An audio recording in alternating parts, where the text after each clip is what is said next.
Yo, what's going on, guys? It's your boy By John 121C, back with another video. And let me tell you, this one's a real eye-opener. We're talking about cities, thriving cities, that are on a one-way ticket to ghost town. That's right, we're diving deep into the 10 fastest collapsing cities in Canada. Leave now! We're not talking about some slow decline here, people. This is serious stuff.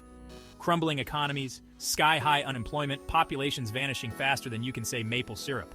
I know, right? It's crazy. We're about to take you on a wild ride across Canada, showing you the places where the struggle is real and why you might want to reconsider that move. But before we get started, make sure to smash that subscribe button and ring the notification bell so you don't miss out on any of our mind-blowing videos. We're dropping truth bombs every week, and you don't want to be left behind.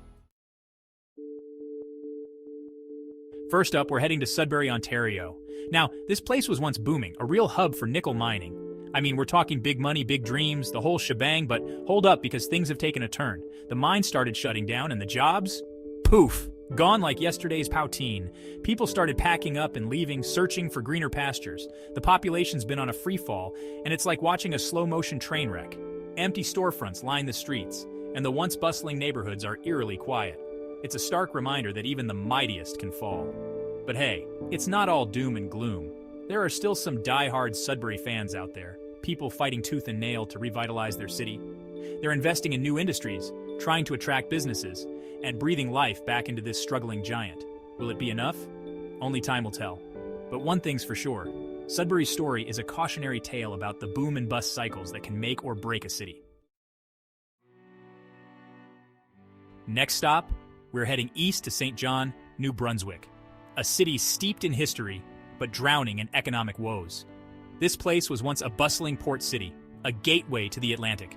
Ships from all over the world would dock here, bringing trade and prosperity. But times have changed, my friends. The shipping industry has shifted, and St. John has been left high and dry. Unemployment is through the roof, and young people are fleeing the city like rats from a sinking ship. It's heartbreaking to see a city with so much potential struggling to stay afloat. The streets that were once filled with the hustle and bustle of commerce are now eerily quiet. But hold on, don't lose hope just yet. There are still glimmers of hope in St. John. The city is trying to reinvent itself, focusing on tourism and new industries. But it's an uphill battle, and they need all the help they can get. Hold on tight, because we're rolling into Thunder Bay, Ontario. This city, nestled on the shores of Lake Superior, was once a major transportation hub. Grain, coal, you name it, it passed through Thunder Bay. But guess what? The transportation industry has changed, and Thunder Bay has been left in the dust. The factories and mills that once provided livelihoods for generations have gone silent. The population's dwindling, and the city's facing some serious challenges. You walk down the streets and you can feel the weight of uncertainty hanging in the air. But hey, Thunder Bay's got grit. They're trying to diversify their economy, tapping into tourism and renewable energy. Will it be enough to turn the tide? We're rooting for them, that's for sure. Chapter 4, Corner Brook. From paper town to ghost town, get ready for a wild ride to Corner Brook, Newfoundland, and Labrador. Now this place was once the paper industry's stomping ground. We're talking massive mills, churning out paper like nobody's business. People flocked here for jobs, building a life for themselves in the shadow of the mills. But then, bam! The paper industry took a nosedive, mills closed, leaving a trail of unemployment and heartbreak. Corner Brook's population has been shrinking faster than a polar bear in a heat wave. It's a stark reminder that even industries that seem unshakable can crumble. But hey, the people of Corner Brook are tough cookies. They're not going down without a fight. They're exploring new industries like tourism and aquaculture, trying to carve out a new future for themselves. Chapter 5, Windsor. Motor City's engine stalls out. Buckle up because we're cruising into Windsor, Ontario, Canada's Motor City. This place was once a powerhouse of the auto industry, pumping out cars like there was no tomorrow. People flocked here for jobs, building a good life for themselves and their families. But hold on tight, because the auto industry hit a major speed bump. Factories shut down, jobs disappeared, and Windsor's economy took a nosedive. Unemployment soared, and the city that once roared with the sound of engines fell silent. It's tough to see a city that was once so full of life struggling to find its footing. But Windsor's not giving up without a fight. They're diversifying their economy, attracting new industries, and working hard to get back on track. Chapter 6. Prince Rupert. From Boomtown to Ghost Town? Hold on to your hats because we're heading to Prince Rupert, British Columbia. This place was once a bustling port city, a gateway to the Pacific. Ships from all over the world would dock here, bringing trade and prosperity. But hold up, things have taken a turn. Global trade patterns shifted, and Prince Rupert's port activity slowed down. The jobs that were once plentiful dried up, and the population started to dwindle. It's a classic case of boom and bust, a reminder that even in the land of opportunity, nothing is guaranteed. But don't count Prince Rupert out just yet. They're exploring new opportunities like tourism and renewable energy.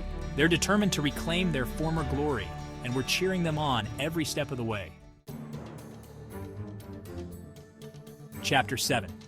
Campbellton, where the Restigouche River flows, but the economy doesn't. Get ready for a wild ride to Campbellton, New Brunswick, a city nestled on the banks of the Restigouche River. This place was once a hub for forestry and fishing, industries that provided livelihoods for generations. But hold on tight, because the world changed. Overfishing and the decline of the forestry industry hit Campbellton hard. Jobs disappeared faster than you can say salmon, and the city's economy took a nosedive. It's tough to see a city that was once so full of life struggling to stay afloat. But Campbellton's got spirit. They're investing in tourism, trying to attract new businesses, and working hard to create a brighter future. Chapter 8. Timmins, the gold rush is over, but the struggle continues. Next stop, we're venturing into Timmins, Ontario, a city built on gold. Literally, this place was once a gold mining mecca, attracting prospectors and dreamers from far and wide. The mines brought jobs, prosperity, and a whole lot of excitement. But guess what? The gold rush couldn't last forever. As the mines started to dry up, so did the jobs. Timmins was left grappling with high unemployment, a shrinking population, and an uncertain future. It's a stark reminder that even the most valuable resources can be finite. But hold on, Timmins isn't giving up. They're diversifying their economy, investing in education and healthcare, and working hard to create new opportunities. Chapter 9. Charlottetown, from birthplace of Confederation to economic crossroads. Get ready to explore Charlottetown, Prince Edward Island, the birthplace of Confederation. This charming city, known for its beautiful architecture and rich history, has hit a rough patch. The economy, once reliant on agriculture and fishing, is struggling to keep pace with the changing times. Tourism helps, but it's not enough to stem the tide of young people leaving for better opportunities. It's tough to see a city with so much history and charm facing such challenges, but Charlottetown's a resilient place. They're working hard to diversify their economy, attract new businesses, and create opportunities for their residents. Chapter 10. Cape Breton, stunning beauty can't hide economic scars. Hold on tight because we're finishing our journey in Cape Breton, Nova Scotia, a place known for its breathtaking scenery and vibrant culture. But behind the stunning landscapes, Cape Breton is facing some serious economic headwinds. The decline of the coal and steel industries hit Cape Breton hard, leaving behind high unemployment and a shrinking population. It's a reminder that even in the most beautiful places, economic hardship can cast a long shadow. But hey, the people of Cape Breton are resilient. They're known for their warmth, their humor, and their unwavering determination. They're investing in tourism, promoting their unique culture, and working hard to build a brighter future. Outro Canada's collapsing cities, a wake-up call? So there you have it, guys. 10 Canadian cities facing some serious challenges. It's easy to see these places as cautionary tales, but remember, they're also full of resilient people fighting for a better future. What do you think about the future of these cities? Let me know in the comments below. Let's get a conversation going. And hey, while you're at it, make sure to smash that subscribe button and ring the notification bell so you don't miss out on any of our mind-blowing videos. We're exposing the truth, one video at a time. Speaking of truth, you won't believe what happens when we explore the top 10 most dangerous cities in America. Click the link on the screen right now to watch it. Trust me, you don't want to miss this.